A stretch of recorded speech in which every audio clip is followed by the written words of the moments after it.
ਸਤਨਾਮ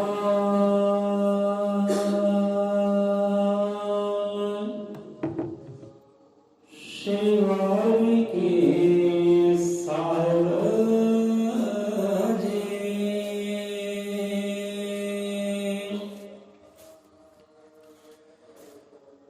ਸਤਨਾਮ ਸਤਿਗੁਰੂ गुरुदेव गुरु भगवान अजर मतर काल दर्शी सृष्टि करता वाल्मीकि भगवान जी महाराज सहाय सतगुरु ज्ञाननाथ सतगुरु हरिनाथ शब्द गुरु महाराज सहाय। संगत जीओ वाणी उच्चारण करदे अज दो बार तस्वीर का जिक्र आया। तस्वीर जो आम इंसान की गल होंदी है, आम इंसान के फोटो की गल होंदी है, आपां तस्वीर कह देंदे आ। गुरुआं की गल होंदी है, भगवान की गल होंदी, उत्ते अदब दे नाल सत्कार दे नाल स्वरूप कह दिंदे आ कि गुरुआं दा स्वरूप है, भगवान दा स्वरूप है।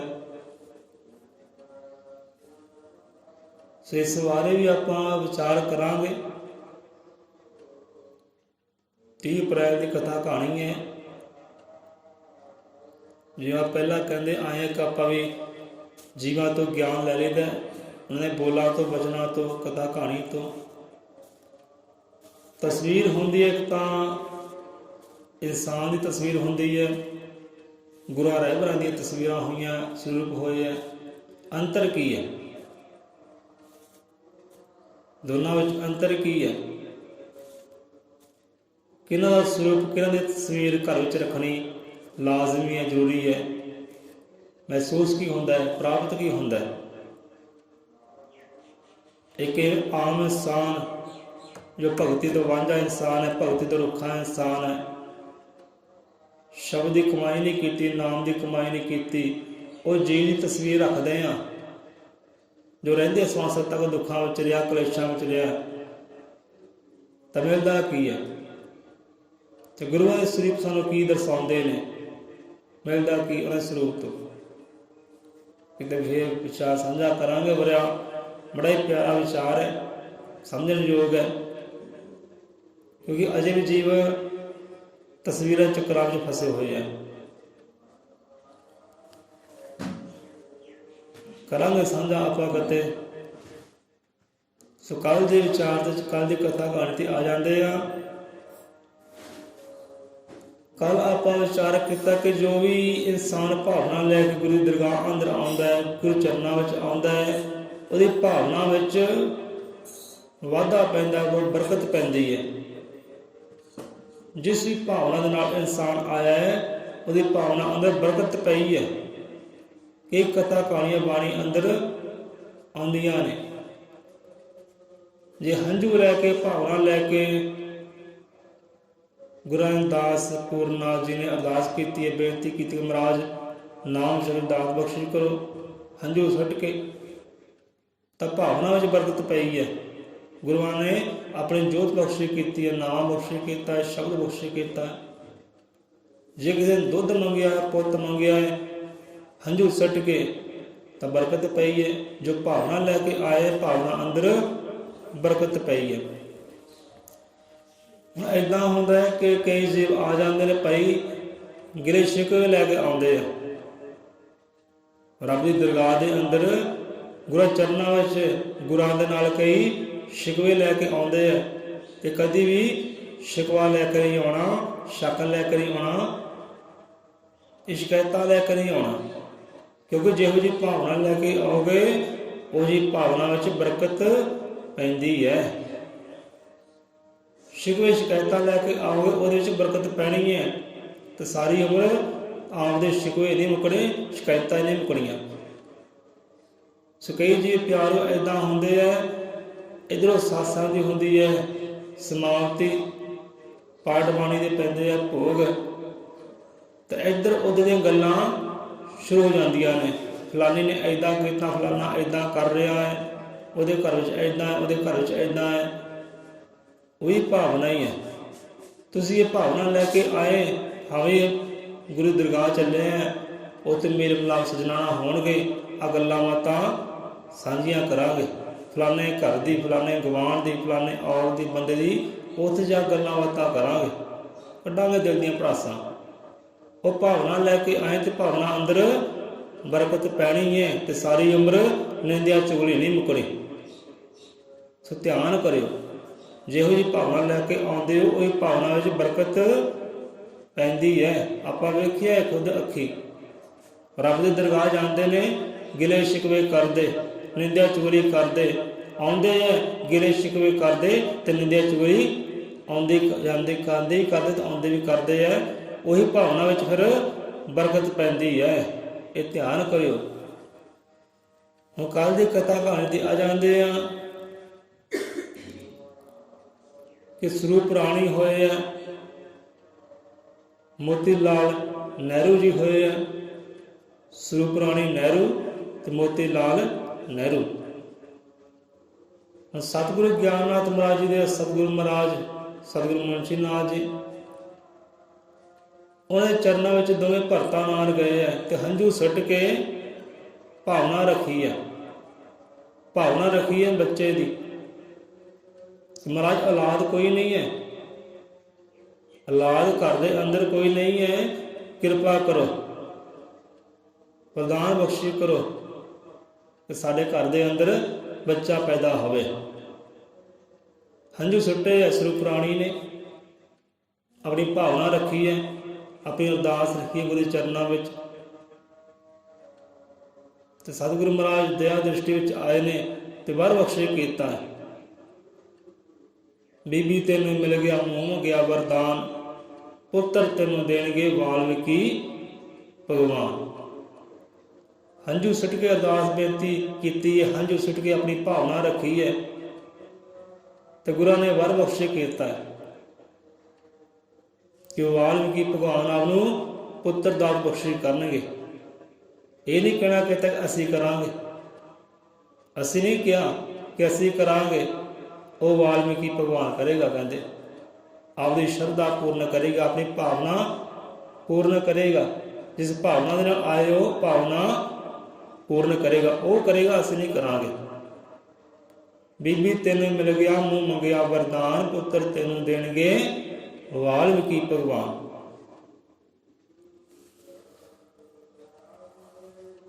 ਸਰਦਾਸ ਬੇਨਤੀ ਰੱਬ ਦੇ ਘਰ ਪ੍ਰਵਾਨ ਹੋਈ, ਸਤਿਗੁਰਾਂ ਦੀ ਕੀਤੀ ਹੋਈ। ਸਰੂਪ ਰਾਣੀ ਤੇ ਮੋਤੀ ਲਾਲ ਦੇ ਗ੍ਰਹਿ ਵਿਖੇ ਪੰਡਤ ਜਵਾਹਰ ਲਾਲ ਨਹਿਰੂ ਪੈਦਾ ਹੋਏ। ਗੁਰਾਂ ਦੇ ਵਰਦਾਨ ਸਦਕਾ, ਅਰਦਾਸ ਸਦਕਾ, ਰੱਬ ਦੀ ਰਹਿਮਤ ਕਿਰਪਾ ਸਦਕਾ ਪੰਡਤ ਜਵਾਹਰ ਲਾਲ ਨਹਿਰੂ ਪੈਦਾ ਹੋਏ। ਇਹ ਦੇਸ਼ ਦੇ ਪਹਿਲੇ ਪ੍ਰਧਾਨ ਮੰਤਰੀ ਬਣੇ। ਕਿਰਪਾ ਭਗਵਾਨ ਵਾਲਮੀਕ ਮਹਾਰਾਜ ਦੀ, ਕਿਰਪਾ ਸਤਿਗੁਰੂ ਮੁਨਸ਼ੀ ਨਾਥ ਮਹਾਰਾਜ ਜੀ ਦੀ। ਜਿਸ ਭਾਵਨਾ ਨਾਲ ਆਏ ਭਾਵਨਾ ਪੂਰਨ ਹੋਈ ਹੈ, ਸੰਪੂਰਨ ਹੋਈ ਹੈ। ਸੋਚਦੇ ਸਾਨੂੰ ਇਹ ਕਥਾ ਕਹਾਣੀ ਯਾਦ ਕਰਦਿਆਂ ਪੜ੍ਹਦਿਆਂ ਹਜ਼ਰਤ ਮੂਸਾ ਅਲੈਹਿਸਲਾਮ ਦੀ ਵੀ ਕਥਾ ਕਹਾਣੀ ਚੇਤੇ ਆਈ। ਉਹ ਵੀ ਸਾਂਝਾ ਕਰ ਲੈਂਦੇ ਆ, 5-10 ਮਿੰਟ ਲਵਾਂਗੇ ਆਪਾਂ। ਹੁਣ ਜਿੱਦਾਂ ਸਰੂਪ ਰਾਣੀ ਜੀ ਹੰਝੂ ਲੈ ਕੇ ਗੁਰੂ ਦੀ ਦਰਗਾਹ ਪਹੁੰਚੇ, ਗੁਰੂ ਚਰਨਾਂ ਵਿੱਚ ਪਹੁੰਚੇ, ਆਪਣੀ ਭਾਵਨਾ ਰੱਖੀ, ਸੰਪੂਰਨ ਹੋਈ। ਹੁਣ ਇੱਦਾਂ ਹੀ ਇੱਕ ਬੇਔਲਾਦ ਔਰਤ ਹਜ਼ਰਤ ਮੂਸਾ ਅਲੈਹਿਸਲਾਮ ਦੇ ਚਰਨਾਂ ਵਿੱਚ ਜਾਂਦੀ ਹੈ। ਹੁਣ ਪਹਿਲਾਂ ਸਲਾਮ ਨੂੰ ਸਮਝੀਏ। ਸਲਾਮ ਕਹਿੰਦੇ ਆ ਖੁਦਾ ਨੂੰ, ਉਹ ਰੱਬ ਨੂੰ, ਉਹ ਪਰਮਾਤਮਾ ਨੂੰ। ਮੂਸਾ ਅਲੈਹਿਸਲਾਮ ਭਾਵ ਕਿ ਉਹ ਰੱਬ ਦਾ ਹੀ ਨੂਰ, ਪਰਮਾਤਮਾ ਦਾ ਨੂਰ, ਤੁਰਦਾ ਫਿਰਦਾ ਪਰਮਾਤਮਾ ਹੀ। ਲੋਕੀ ਪਰਮਾਤਮਾ ਸਮਝਦੇ ਸੀ ਮੂਸਾ ਅਲੈਹਿਸਲਾਮ ਨੂੰ, ਰੱਬ ਸਮਝਦੇ ਸੀ ਆਪਣਾ, ਅੱਲਾਹ ਤਾਲਾ ਸਮਝਦੇ ਸੀ। ਮੂਸਾ ਅਲੈਹਿਸਲਾਮ, ਸਲਾਮ ਤੋਂ ਭਾਵ ਹੁੰਦਾ ਕਿ ਖੁਦਾ, ਉਹ ਅੱਲਾਹ, ਉਹ ਪਰਮਾਤਮਾ, ਉਹ ਰੱਬ। ਹੁਣ ਹਜ਼ਰਤ ਮੂਸਾ ਅਲੈਹਿਸਲਾਮ ਦੇ ਚਰਨਾਂ ਵਿੱਚ ਔਰਤ ਗਈ ਹੈ। अपनी भावना रखी है, हंझू सुट्टे उन्हें भी उत्थे जाके कि हजरत बे औलाद आ, बांझ आ, कृपा करो औलाद पैदा होवे, ऐसा वर दो। तो हजरत कहन लगे कि बीबा वेखते हैं कि आपके कर्मां विच बच्चा है, औलाद है। पुछते हैं पहला अल्लाह ताला नूं कि हाँ भी ये बीबा के कर्मां अंदर औलाद है तो दाता जी इन्हूं बख्शो, जे कर्मां विच है तो बख्शो। असीं गल करदे हां अल्लाह दे नाल, तो सुरत जोड़ी है अल्लाह दे नाल, रब दे नाल, परमात्मा दे नाल, ते गल्लां बातां करदे ने वो रब दे नाल। हज़रत मूसा अलैहिस्सलाम पुछना किया अल्लाह ने, परमात्मा ने कहे परमात्मा दसो अबीबा आई है चरनां विच, ये कर्मां विच औलाद है, जे कर्मां विच औलाद है तो इन्हूं बख्शो, इन्हूं बख्शो। तो परमात्मा कह लगे हे मूसा ये बीबा के कर्मां विच औलाद नहीं है, कर्मां विच औलाद नहीं है। तो मूसा अली कहन लगे जे कर्मां विच औलाद नहीं है फिर चलो आप भी कह दें कि बीबा तेरे कर्मां विच औलाद नहीं है, तू जा, कर्मां विच है नहीं। सो इदां ही होया, हजरत जी ने औरत नूं कहना किया कि हे बीबा तेरे कर्मां विच औलाद दा सुख नहीं है, रब ने कहना किया कि तू जा। बेचारी रोंदी कलाउंदी वापस चली गई, जो भावना लैके ऐसी भावना पूर्ण नहीं हुई, चले गई वापस। जो विश्वास लैके आए सी विश्वास भी गया। हुण इदां ही भावना बनी है मन के अंदर, वो शौक है, अरदास बेनती है, विश्वास है कि परमात्मा करेगा पूरी। भावना रखी है वो रब ते, वो अल्लाह ते। सो इदां ही संसार गुजरदे विच एक साधु संत बीबा के घर जाता है, अलख जगाउंदा है, भिखिया मंगदा है, कोई दान पानी मंगदा है, रोटी मंगदा है, पानी मंगदा है, बीबा करो सेवा, कोई अन्न दा जल दा सेवा करो। तो बीबा ने, औरत ने जो बांझ है और साधु संत की सेवा बंदगी की, अन्न छकाया है, जल छकाया है, बड़े प्रेम मुहब्बत के नाल, श्रद्धा के नाल, भावना के नाल, ते खुशी विच निहाल हो गए। साधु संत ने किया की है, वरदान बख्शे किया कि बीबा तेरी हर मुराद पूरी होवे, तेरी भावना पूरी होवे। जिस भावना के नाल, श्रद्धा के नाल सेवा बंदगी की साडी, तेरी भावना पूर्ण होवे। तो बीबा कहन लगी, औरत कहन लगी कि साधु संतो मेरी तो भावना एक ही है, मेरी तो मुराद एक ही है कि मेरे घर के अंदर बच्चा पैदा होवे,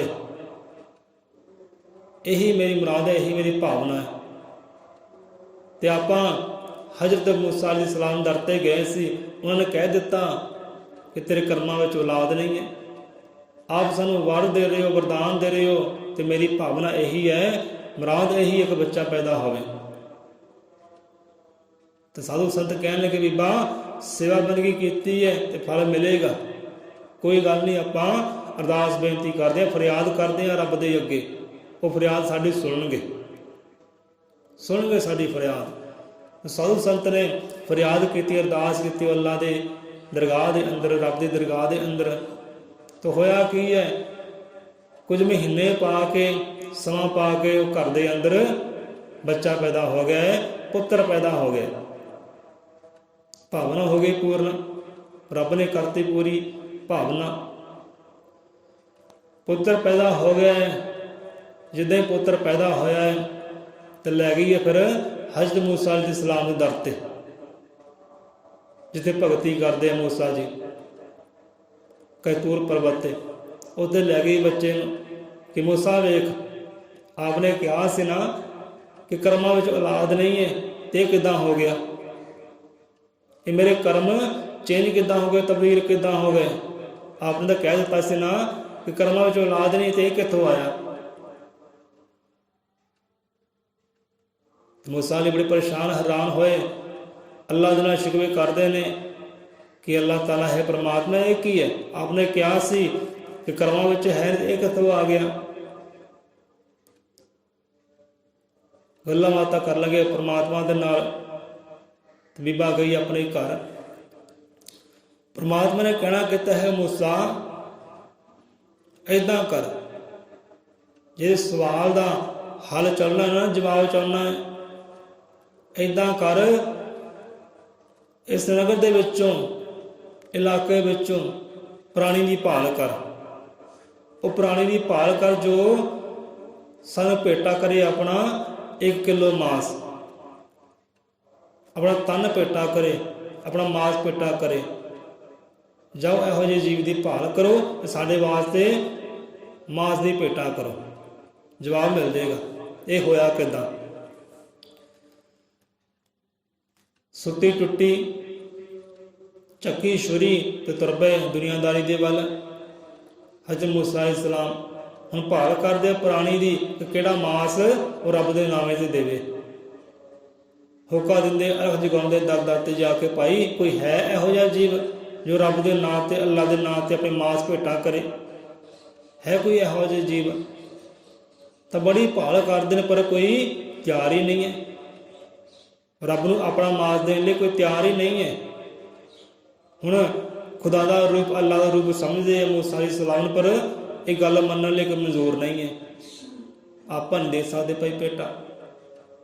ਭੇਟੇ ਅਨੋਖੀ ਹੈ। ਕੋਈ ਪੈਸਾ ਧੇਲਾ ਹੁੰਦਾ, ਅੰਨ ਜਲ ਹੁੰਦਾ ਤੇ ਭੇਟਾ ਕਰ ਦਿੰਦੇ। ਹੁਣ ਆਪਣਾ ਮਾਸ ਵੱਢ ਕੇ ਕੌਣ ਕਰੇ? ਇਹ ਕਰਨੀ ਕੌਣ ਕਰੇ? ਸੰਸਾਰ 'ਚ ਵਿਚਦਿਆਂ ਉਹੀ ਸਾਧੂ ਸੰਤ ਨਾਲ ਫਿਰ ਮੇਲ ਮਿਲਾਪ ਹੁੰਦੇ ਹੈ। ਜਿਹੜੇ ਸਾਧੂ ਸੰਤ ਨੇ ਅਰਦਾਸ ਕੀਤੀ ਸੀ ਬੱਚੇ ਦੀ, ਪਰਮਾਤਮਾ ਇਸ ਬੀਬਾ ਨੂੰ ਬੱਚਾ ਦੇ, ਔਲਾਦ ਦੇ, ਸਾਡੀ ਫਰਿਆਦ ਤੇਰੇ ਚਰਨਾਂ ਵਿੱਚ।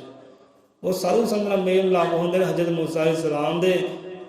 ਉਹ ਸਾਧੂ ਨੂੰ ਕਹਿਣਾ ਕੀਤਾ ਕਿ ਹਾਂ ਜੀ ਸਾਧੂ ਸੰਤੋ, ਆਪਾਂ ਵੀ ਤੁਹਾਡੇ ਵਾਂਗ ਸਾਧੂ ਸੰਤ ਆ, ਰੱਬ ਦੇ ਪਿਆਰੇ ਆ, ਰੱਬ ਦੇ ਦਾਸ ਆ, ਕਿ ਰੱਬ ਦੀ ਇੱਕ ਭੇਟਾ ਹੈ, ਰੱਬ ਨੇ ਭੇਟਾ ਮੰਗੀ ਹੈ, ਕਿਲੋ ਮਾਸ ਮੰਗਿਆ ਹੈ, ਪ੍ਰਾਣੀ ਦਾ, ਇਨਸਾਨ ਦਾ, ਮਾਨਸ ਦਾ।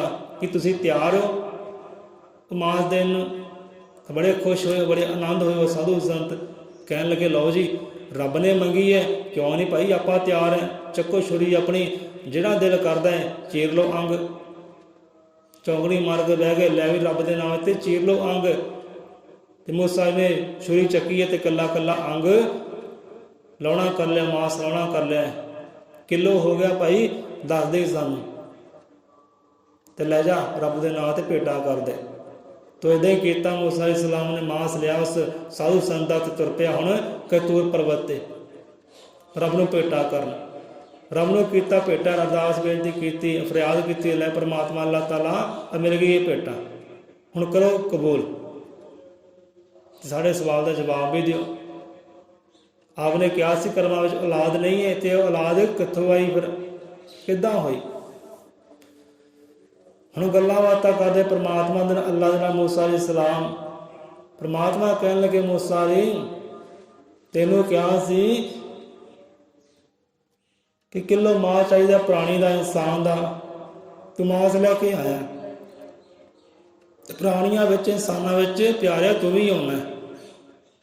ਪ੍ਰਾਣੀਆਂ ਵਿੱਚ, ਇਨਸਾਨ ਦੇ ਵਿੱਚ ਤੂੰ ਵੀ ਆਉਣਾ ਹੈ, ਪਰ ਤੂੰ ਆਪਣੇ ਆਪ ਨੂੰ ਪ੍ਰਾਣੀਆਂ ਵਿੱਚ ਨਹੀਂ ਗਿਣਿਆ, ਇਨਸਾਨ ਵਿੱਚ ਨਹੀਂ ਗਿਣਿਆ। ਤੁਰ ਪਿਆ ਇਨਸਾਨਾਂ ਦੀ ਭਾਲ ਕਰਨ ਵਾਸਤੇ ਕਿ ਜਿਹਨੇ ਸਾਨੂੰ ਆਪਣਾ ਤਨ ਵੀ ਭੇਟਾ ਕੀਤਾ, ਆਪਣਾ ਮਨ ਵੀ ਭੇਟਾ ਕੀਤਾ, ਸਭ ਕੁਝ ਆਪਣਾ ਭੇਟਾ ਕੀਤਾ ਹੈ, ਉਹਨੇ ਫਿਰ ਇਹ ਭੇਟਾ ਸਾਨੂੰ ਦਿੱਤੀ ਹੈ। ਤੇ ਜਿਹੜਾ ਸਾਨੂੰ ਤਨ ਵੀ ਭੇਟਾ ਕਰਦੇ, ਮਨ ਵੀ ਭੇਟਾ ਕਰਦੇ, ਉਹਦੀ ਮੰਨੀਏ ਤਾਂ ਕਿੱਦਾਂ ਨਾ ਮੰਨੀਏ? ਉਹਦੀ ਮੰਨੀਏ ਤਾਂ ਕਿੱਦਾਂ ਨਾ ਮੰਨੀਏ? ਉਹਨੇ ਫਰਿਆਦ ਕੀਤੀ ਸੀ, ਕਰਮਾਂ ਵਿੱਚ ਨਹੀਂ ਸੀ, ਪਰ ਸਾਨੂੰ ਕਰਮ ਚੇਂਜ ਕਰਨੇ ਪਏ ਉਹਦੀ ਫਰਿਆਦ ਸੁਣ ਕੇ, ਉਹਦੀ ਅਰਦਾਸ ਸੁਣ ਕੇ, ਉਹਦੀ ਭਾਵਨਾ ਸੁਣ ਕੇ। ਕਿਉਂਕਿ ਉਹਨੇ ਸਾਨੂੰ ਤਨ ਵੀ ਭੇਟਾ ਕੀਤਾ, ਮਨ ਵੀ ਭੇਟਾ ਕੀਤਾ, ਆਪਣਾ ਜੀਵਨ ਸਾਨੂੰ ਭੇਟਾ ਕੀਤਾ। ਜਿਹੜਾ ਸਾਨੂੰ ਸਭ ਕੁਝ ਭੇਟਾ ਕਰਦਾ ਹੈ, ਉਹਦੀ ਸਾਨੂੰ ਹਰ ਇੱਕ ਗੱਲ ਮੰਨਣੇ ਪੈਂਦੀ, ਅਰਦਾਸ ਮੰਨਣੇ ਪੈਂਦੀ, ਫਰਿਆਦ ਮੰਨਣੇ ਪੈਂਦੀ, ਭਾਵਨਾ ਸਪੂਰਨ ਕਰਨੇ ਪੈਂਦੀ ਹੈ ਸਾਨੂੰ। ਜਿਹੜਾ ਸਾਨੂੰ ਤਨ ਵੀ ਭੇਟਾ ਕਰਦੇ, ਮਨ ਵੀ ਭੇਟਾ ਕਰਦੇ। ਜੇ ਤੂੰ ਇਹ ਭੇਟਾ ਸਾਨੂੰ ਕਰ ਦਿੰਦਾ ਕਿ ਤੇਰੀ ਵੀ ਅਸੀਂ ਮੰਨ ਲੈਣੀ ਸੀ। ਤੈਨੂੰ ਅਸੀਂ ਕਿਹਾ ਕਰਮਾਂ ਵਿੱਚ ਨਹੀਂ ਹੈ, ਤੂੰ ਉੱਦਾਂ ਹੀ ਚਲਾ ਗਿਆ। ਜੇ ਆਪ ਫਰਿਆਦ ਕਰਦੇ, ਆਪ ਸਾਨੂੰ ਤਨ ਭੇਟਾ ਕਰਦੇ। ਮਾਸ ਉਹਨੇ ਭੇਟਾ ਕੀਤਾ ਜਿਹਨੇ ਸਾਨੂੰ ਆਪਣਾ ਤਨ ਭੇਟਾ ਕੀਤਾ, ਮਨ ਭੇਟਾ ਕੀਤਾ। ਤੂੰ ਕਿਉਂ ਨਹੀਂ ਕੀਤਾ? ਤੂੰ ਵੀ ਤਾਂ ਪ੍ਰਾਣੀਆਂ ਵਿੱਚ ਆਉਣਾ ਹੈ, ਸਾਨਾਂ ਵਿੱਚ ਆਉਣਾ ਹੈ ਨਾ, ਤੂੰ ਵੀ ਕਰ ਸਕਦਾ ਸੀ। ਬਸ ਇਹੀ ਗੱਲ ਹੈ ਪਿਆਰਿਆ, ਕਿ ਸਾਨੂੰ ਉਹਦੀ ਅਰਦਾਸ ਸੁਣ ਕੇ ਇਹ ਕਰਮ ਚੇਂਜ ਕਰਨੇ ਪਏ। ਸੰਤ ਸੁਨਹਿਰੀ ਮਾਰਦੇ ਕਰਮਾਂ ਅੰਦਰ ਮੇਖ, ਧੋ ਕੇ ਲਿਖ ਪੁਰਾਣੇ ਸੰਤ ਲਿਖਣ ਫਿਰ ਸੁੰਦਰ ਲੇਖ। ਇੱਦਾਂ ਹੁੰਦੀ ਹੈ। ਸੋ ਇੱਦਾਂ ਫਿਰ ਵਿਵਾਹ ਦੀ ਭਾਵਨਾ ਸੰਪੂਰਨ ਹੋਈ, ਅਰਦਾਸ ਵੀ ਸੰਪੂਰਨ ਹੋਈ। ਉਹ ਆਨੰਦ ਹੀ ਮਿਲ ਗਿਆ, ਖੁਸ਼ੀ ਮਿਲ ਗਈ, ਤੇ ਘਰ ਦੇ ਵਿੱਚ ਬੱਚਾ ਹੀ ਪੈਦਾ ਹੋ ਗਿਆ। ਸੋ ਇੱਥੇ ਹੀ ਇੱਕ ਨਸੀਹਤ, ਇੱਕ ਸਬਕ ਵੀ ਮਿਲ ਗਿਆ ਮੂਸਾ ਅਲੈਹਿ ਸਲਾਮ ਨੂੰ, ਕਿੱਦਾਂ ਉਹਦਾ ਨੂਰ ਬਣਨਾ ਹੈ, ਕਿੱਦਾਂ ਉਹਨੂੰ ਪਾਉਣਾ ਹੈ। ਕਹਿੰਦੇ ਨਾ ਬਾਣੀ ਅੰਦਰ ਆਉਂਦਾ ਹੈ ਕਿ ਕਰਮਾਂ ਵਾਲਿਓ ਰੱਬ ਦੀ ਬੰਦਗੀ ਚੋਂ ਬਿਨਾਂ ਪੀਤਿਆਂ ਰੱਬੀ ਸਰੂਰ ਮਿਲਦਾ ਹੈ। ਹਨੇਰੇ ਦਿਲਾਂ ਨੂੰ ਰੋਸ਼ਨੀ ਦੇਣ ਵਾਲਾ, ਹਨੇਰੇ ਦਿਲਾਂ ਨੂੰ, ਹਨੇਰੇ ਦਿਲਾਂ ਨੂੰ ਰੋਸ਼ਨੀ ਦੇਣ ਵਾਲਾ ਲੱਖਾਂ ਸੂਰਜ ਤੋਂ ਵੱਧ ਕੇ ਨੂਰ ਮਿਲਦਾ ਹੈ। ਮੂਸੇ ਵਾਂਗ ਸੋਏ ਪਹਿਲਾਂ ਦੁੱਖ, ਪਿੱਛੋਂ ਉਸ ਦਰਵੇਸ਼ ਨੂੰ ਤੂਰ ਮਿਲਦਾ ਹੈ। ਛੱਡੇ ਮਾਣ ਅਭਿਮਾਨ ਹੰਕਾਰ, ਜਿਹੜਾ ਭਗਵਾਨ ਜਾਰਾ ਉਸ ਨੂੰ ਜ਼ਰੂਰ ਮਿਲਦਾ ਹੈ। ਕਿ ਮੂਸੇ ਵਾਂਗ ਪਹਿਲਾਂ ਜਿਹੜਾ ਦੁੱਖਾਂ ਨੂੰ ਸਹਿਣਾ ਕਰ ਲੈ। ਸਾਧੂ ਨੇ ਦੁੱਖ ਸਹਿ ਲਿਆ ਤੇ ਰੱਬ ਨੂੰ ਵੀ ਪਾ ਲਿਆ। ਇੱਦਾਂ ਹੀ ਹੈ, ਦੁੱਖ ਸਹਿ ਕੇ ਹੀ ਉਹਨੂੰ ਪਾਇਆ ਜਾਂਦਾ ਹੈ। ਇਸ ਵਿੱਚ ਬੜੀਆਂ ਕਥਾ ਕਹਾਣੀਆਂ ਆਉਂਦੀਆਂ, ਵਿਚਾਰ ਵਾਲੇ ਆਉਂਦੇ ਹੈ, ਪਰ ਇੱਥੇ ਹੀ ਆਪਾਂ ਵਿਸ਼ਰਾਮ ਲੈਂਦੇ ਹਾਂ ਕਿ ਭਾਈ ਜਿਸ ਭਾਵਨਾ ਦੇ ਨਾਲ ਗੁਰੂ ਦੀ ਦਰਗਾਹ ਅੰਦਰ ਆਓਗੇ ਤਾਂ ਉਹੀ ਭਾਵਨਾ ਸੰਪੂਰਨ ਹੋਣੀ ਹੈ। ਅੱਜ ਨਹੀਂ ਤਾਂ ਕੱਲ੍ਹ ਹੋ ਜਾਏਗੀ। ਔਰ ਭਾਵਨਾ 'ਤੇ ਕਾਇਮ ਰਹੋ, ਗਿਲੇ ਸ਼ਿਕਵੇ ਨਾ ਕਰੋ। ਕਦੇ ਵੀ ਗਿਲੇ ਸ਼ਿਕਵੇ ਗੁਰੂ ਦਰਗਾਹ ਅੰਦਰ ਨਾਲ ਲੈ ਕੇ ਆਓ, ਲੜਾਈਆਂ ਝਗੜੇ ਨਾਲ ਲੈ ਕੇ ਆਓ। ਕਿ ਇਹੋ ਜਿਹੇ ਜੀਵ ਹੁੰਦੇ ਹੈ, ਲੜਾਈਆਂ ਝਗੜੇ ਲੈ ਕੇ ਆਉਂਦੇ ਹੈ, ਕੋਈ ਬਹਾਨਾ ਲੱਭਦੇ ਹੈ ਕਿ ਹਾਂ ਵੀ ਲੜਾਈ ਝਗੜਾ ਕੀਤਾ ਜਾਵੇ ਇਹ ਘਰ ਦੇ ਸੇਵਾਦਾਰਾਂ ਦੇ ਨਾਲ, ਉਹ ਰੱਬ ਦੇ ਨਾਲ। ਇਹੋ ਜੀਵ ਹੁੰਦੇ ਹੈ ਜਿਹਨੇ ਭਾਵਨਾ ਹੁੰਦੀ ਹੈ ਲੜਾਈ ਝਗੜੇ ਵਾਲੀ, ਸ਼ਿਕਾਇਤਾਂ ਵਾਲੀ, ਗਿਲੇ ਸ਼ਿਕਵੇ ਕਰਨੇ, ਜਾ ਕੇ ਕਮੀਆਂ ਤਰੁੱਟੀਆਂ ਕੱਢਣੀਆਂ, ਇੱਥੇ ਆਹ ਕਮੀ, ਇੱਥੇ ਆਹ ਕਮੀ। ਫਿਰ ਉਹੀ ਭਾਵਨਾ ਵਿੱਚ ਬਰਕਤ ਪੈਂਦੀ ਹੈ। ਸੋ ਇੱਥੇ ਹੀ ਆਪਾਂ ਲੈਂਦੇ ਹਾਂ ਵਿਸ਼ਰਾਮ। ਮਹਾਰਾਜ ਸਭਨਾਂ ਦੀਆਂ ਅਰਦਾਸਾਂ ਬੇਨਤੀਆਂ ਕਬੂਲ ਕਰੇ।